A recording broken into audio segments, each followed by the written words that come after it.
Pemirsa, pemerintah mengganti sistem evaluasi terstandar ujian sekolah berstandar nasional dan mengganti format ujian nasional menjadi asesmen kompetensi minimum dan survei karakter. Eva Wondo akan memaparkan data dan fakta dalam segmen Fact Check. Eva, silakan. Ya, baik. Terima kasih Egan. Egan dan juga pemirsa, ini tahun depan atau tahun 2020 akan menjadi tahun terakhir pelaksanaan ujian sekolah berstandar nasional. Dan tahun berikutnya atau tahun 2021, ujian nasional akan berganti format dengan ujian kompetensi minimum dan survei karakter. Kebijakan ini menjadi bagian dari program Merdeka Belajar ala Menteri Pendidikan dan Kebudayaan Nadiem Makarim.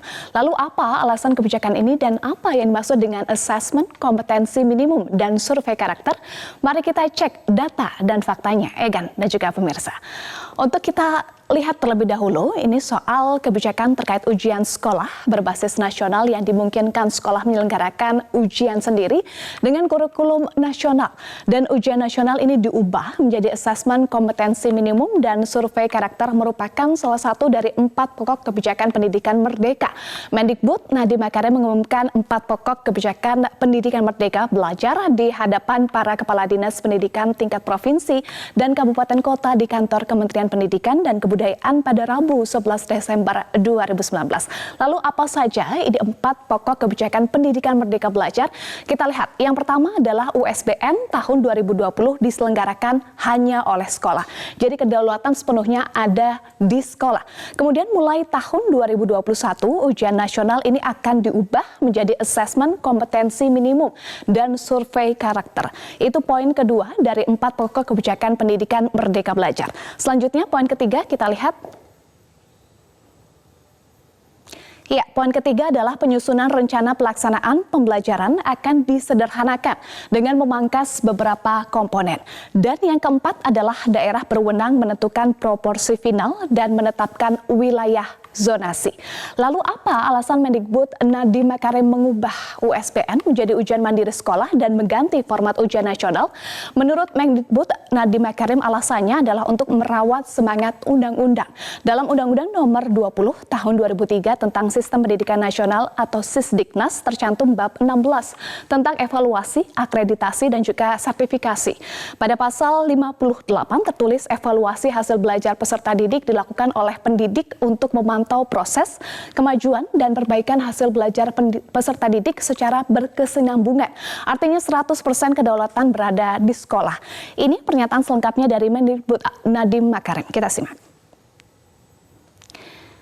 Ya, Mendikbud Nadiem Makarim menyatakan bahwa semangat di Undang-Undang Sisdiknas sudah jelas bahwa murid dievaluasi oleh guru dan kelulusan ditentukan oleh suatu penilaian yang dilakukan oleh sekolah.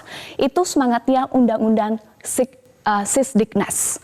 Kemarin usai rapat dengan pendapat dengan Komisi 10, Mendikbud Nadiem Makarim meluruskan apa yang berkembang di masyarakat.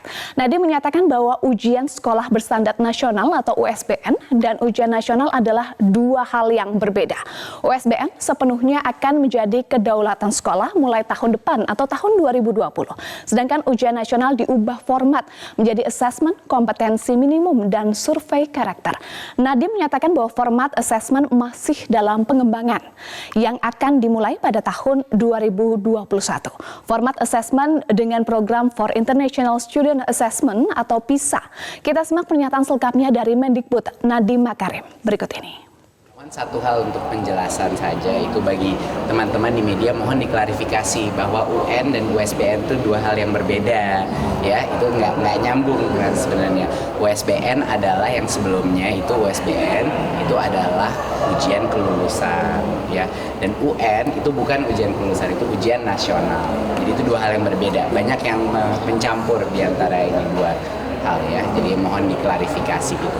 USBN lah yang tidak ada lagi 2020 dan itu berubah menjadi ujian sekolah, artinya diselenggarakan 100% kedaulatan itu oleh sekolah, tapi mengikuti standar nasional. Apa standar nasional? Kurikulum 2013 dan standar kelulusan kurikulum 2013. Jangan lupa kita ada itu standar nasionalnya itu, tapi yang membuat penilaian soal dan format seperti apa itu sekolah. Memang itu haknya sesuai Undang-Undang Sisdiknas. Bagaimana karena meningkatkan kompetensi?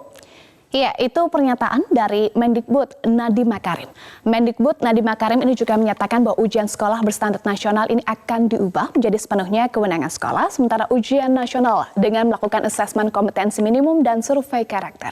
Asesmen itu tidak dilakukan berdasarkan mata pelajaran atau penguasaan materi kurikulum, tetapi dengan pemetaan terhadap 2 kompetensi minimum siswa, yaitu dalam hal literasi dan numerasi. Kita lihat pengganti ujian sekolah berstandar nasional apa saja?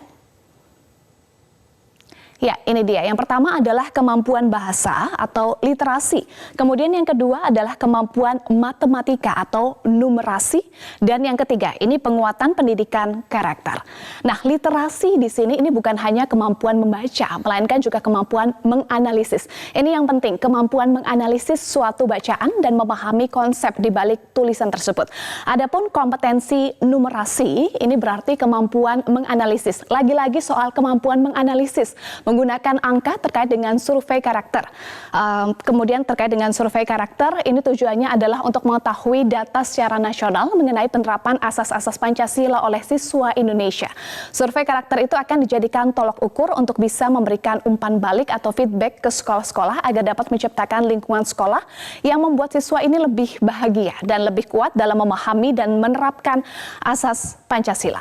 Nah, asesmen dan survei tidak lagi dilakukan di akhir jenjang pendidikan, tetapi di tengah jenjang, yakni misalnya di kelas 4 SD, kemudian 8 SMP, dan 11 SMA.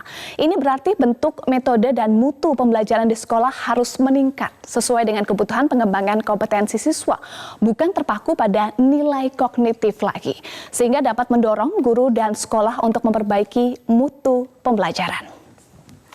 Ya, Egan dan juga pemirsa, kita masih akan menunggu format lebih detail terkait dengan asesmen kompetensi minimum dan survei karakter yang akan mulai berlaku tahun 2021. Semoga sistem pendidikan Indonesia ini dapat lebih baik, tentunya untuk menghasilkan sumber daya manusia berkualitas menuju Indonesia Emas tahun 2045 mendatang.